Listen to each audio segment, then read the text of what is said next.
paz e a graça do Cristo vivo esteja sobre você e sobre sua família. Eu me chamo Gilberto e você está no meu e no seu canal Bíblia e Teologia.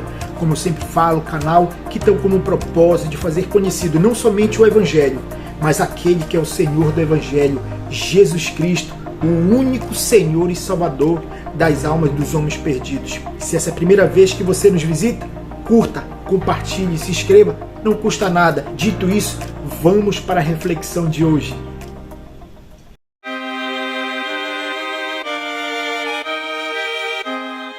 E o texto que eu quero compartilhar com você neste dia se encontra em Mateus, no capítulo 12, a partir do versículo 38, que diz assim: Então alguns dos escribas e fariseus disseram a Jesus: Mestre, queremos ver algum sinal feito pelo Senhor.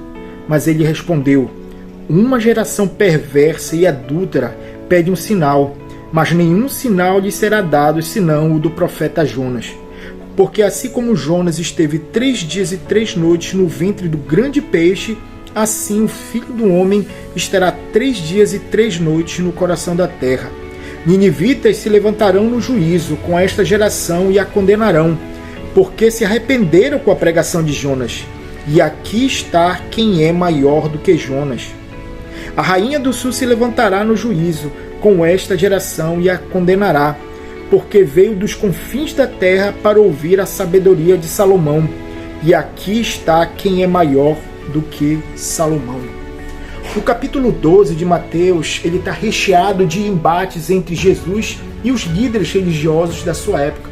Constantemente eles confrontavam Jesus, constantemente eles colocavam Jesus à prova. E nesse capítulo não é diferente. Desde o versículo 1 até o último versículo, Jesus revela não somente a sua missão, mas também a sua natureza e a sua grandeza. Nos versículos que nós lemos, Jesus por 2 vezes fala: está aqui quem é maior do que Jonas, está aqui quem é maior do que Salomão. Jonas foi um grande profeta. Deus chamou ele para pregar a uma cidade pagã, Nínive, que era a capital da Síria. Ali ele tinha que pregar para Nínive para se arrepender, porque se aquele povo não se arrependesse, Deus viria com juízo. No entanto, Jonas não obedeceu ao Senhor e fugiu da presença do Senhor, fugiu do chamado do Senhor para a sua vida. No entanto, Deus pega e leva Jonas ao ventre de um grande peixe, e aí ele passa 3 dias e 3 noites. Aqueles líderes religiosos pedem um sinal para o Senhor, e o Senhor diz que não haverá outro sinal para aquela geração a não ser o sinal do profeta Jonas. Ali ele faz um paralelo. Jonas passou 3 dias e 3 noites no ventre daquele grande peixe. Jesus também passará 3 dias e 3 noites, não no ventre do grande peixe, mas no centro da terra, ali se referindo à sua própria morte. Jonas cumpriu o chamado de Deus ainda com relutância, e na pregação de Jonas, toda a cidade de Nínive se converte e se arrepende diante do Senhor. Jesus diz: está aqui aquele quem é maior do que Jonas. Em que sentido Jesus diz que ele é maior do que Jonas? Primeiro, no sentido da obediência. Jonas foi relutante, Jonas desobedeceu ao Senhor. Todavia, Cristo foi obediente ao Pai em todo o seu ministério e em toda a sua vida. Outra coisa que Jesus era superior a Jonas na sua mensagem. A mensagem de Jonas era específica para somente um povo, uma cidade. A mensagem de Cristo é para toda a terra. Jonas pregou para um povo e o povo se arrependeu. A mensagem de Cristo é maior. A mensagem de Cristo é plena e definitiva. Veja que o escritor de Hebreus fala sobre a superioridade de Jesus sobre os profetas. Lá em Hebreus capítulo 1, do versículo 1 ao versículo 2, ele diz assim: Antigamente Deus falou muitas vezes e de muitas maneiras aos pais pelos profetas, mas nesses últimos dias nos falou pelo Filho, a quem constituiu o herdeiro de todas as coisas e pelo qual também fez o universo. No Antigo Testamento, Deus usou os profetas para trazer a sua mensagem. Os profetas eram boca de Deus. Jesus era o grande profeta. Cada um dos profetas do Antigo Testamento apontavam para esse grande profeta que traria a grande e definitiva revelação de Deus. Mas Jesus não é somente maior do que Jonas. Jesus também é maior do que Salomão. Ora, Salomão foi o grande rei de Israel. Depois de Davi, Salomão foi um dos reis mais conhecidos e famosos. E não era à toa, porque Salomão foi conhecido como o rei mais sábio que passou nessa terra. Ora, apesar de Salomão ser o grande rei sábio, Jesus era maior, ou é maior, do que Salomão. Mas ele é maior do que Salomão em quê, Gilberto? Ele é maior do que Salomão na sabedoria. Deus concedeu sabedoria a Salomão. No entanto, Jesus é a própria sabedoria. Veja lá em Colossenses, Paulo, inspirado pelo Espírito Santo, mostra que o próprio Jesus é a sabedoria encarnada de Deus. Lá em Colossenses, no capítulo 2, a partir do versículo 2, parte B, até o versículo 3, veja o que Paulo fala sobre Jesus relacionado à sabedoria, que é Cristo, em quem estão ocultos todos os tesouros da sabedoria e do conhecimento. Em Provérbios, no capítulo 8, a Bíblia mostra ou personifica a sabedoria e o conhecimento como se fosse o arquiteto do próprio Deus. A sabedoria, personificada como uma pessoa, é mostrada como estando com Deus quando Deus está criando todas as coisas. Ali, aquela sabedoria aponta para o próprio Cristo. Cristo é a verdadeira sabedoria. Mas em que outro sentido Jesus era maior do que Salomão, Gilberto? Em sua fidelidade. Apesar de Salomão ter recebido o dom da sabedoria como nenhum outro, Salomão caiu, Salomão foi infiel, Salomão se envolveu com muitas mulheres e adorou outros deuses. Jesus Cristo foi fiel a Deus em toda a sua vida, em todo o seu ministério.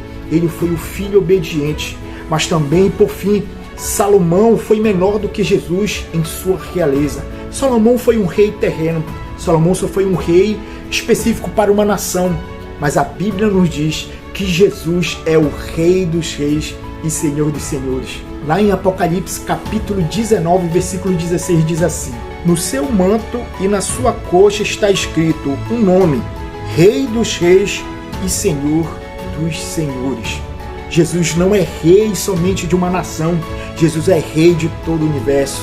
Tudo que existe, tanto aqui na Terra como em todo esse vasto universo que é desconhecido pelo homem, tudo é do Senhor. Abraham Kuyper, ele diz da seguinte maneira: não há 1 centímetro sequer em todo esse universo que Jesus não coloque sua mão e diga, é meu, porque ele criou todas as coisas. Tudo que existe veio por meio do seu poder, porque ele é a palavra criadora. E por isso nós dizemos que ele é Rei dos Reis e Senhor dos Senhores. Mas também aqui nesse mesmo capítulo, que diz que ele é maior do que Jonas, que ele é maior do que Salomão, também diz que ele é maior do que o templo. No versículo 6, quando ele diz assim mesmo: pois eu lhes digo que aqui está quem é maior do que o templo.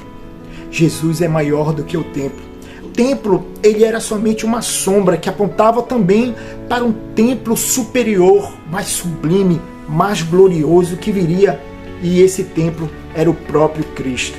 Veja o que João fala no seu Evangelho, no capítulo 2, do versículo 19 até o versículo 21, sobre Jesus ser o verdadeiro templo de Deus.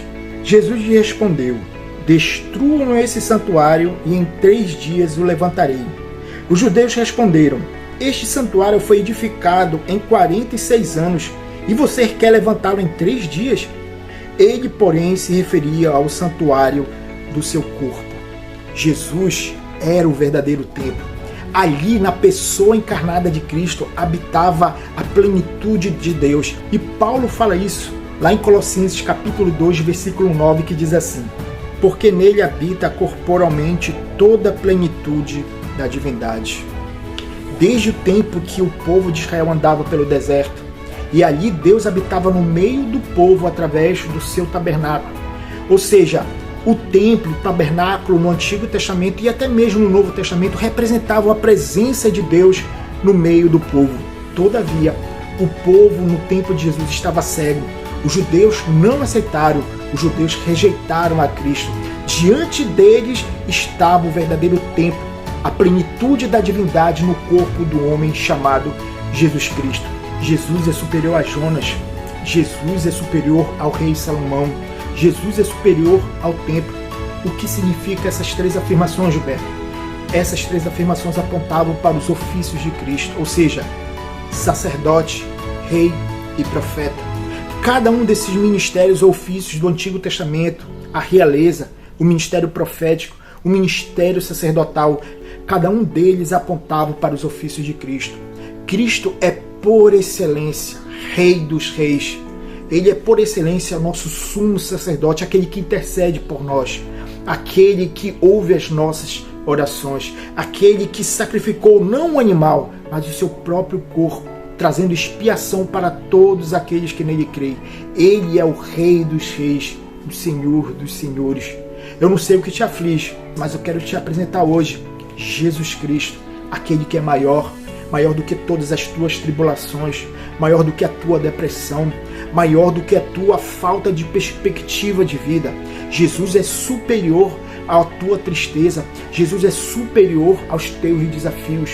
Não importa o tamanho da montanha que está diante de você, Jesus é superior, Jesus é maior. Quem sabe você perdeu alguém, quem sabe você está enlutado, Jesus é maior do que o teu luto.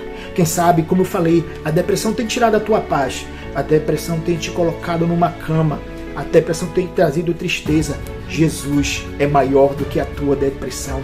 Você está desempregado, você está desesperado, Jesus é maior do que o teu desemprego. É esse Jesus que eu apresento para você, o Jesus que é superior a todos os desafios, a todas as tribulações. É esse Jesus que quero te apresentar, é esse Jesus que está aqui, que está aí onde você está me escutando. Olhe para Jesus, não olhe para a tua tribulação, não olhe para a tua angústia, olhe para aquele que é o autor e consumador da nossa fé, olhe para aquele que é maior do que tudo aquilo que tem colocado medo no seu coração, Jesus Cristo. Que essa palavra venha encontrar guarita no seu coração, que essa palavra venha trazer esperança, venha trazer perspectiva de vida. Que Deus te abençoe, que Deus te guarde, que Deus abençoe sua família e que Jesus Cristo venha ser o maior na sua vida. Fique na paz do Senhor e que Deus te abençoe, em nome de Jesus Cristo. Amém.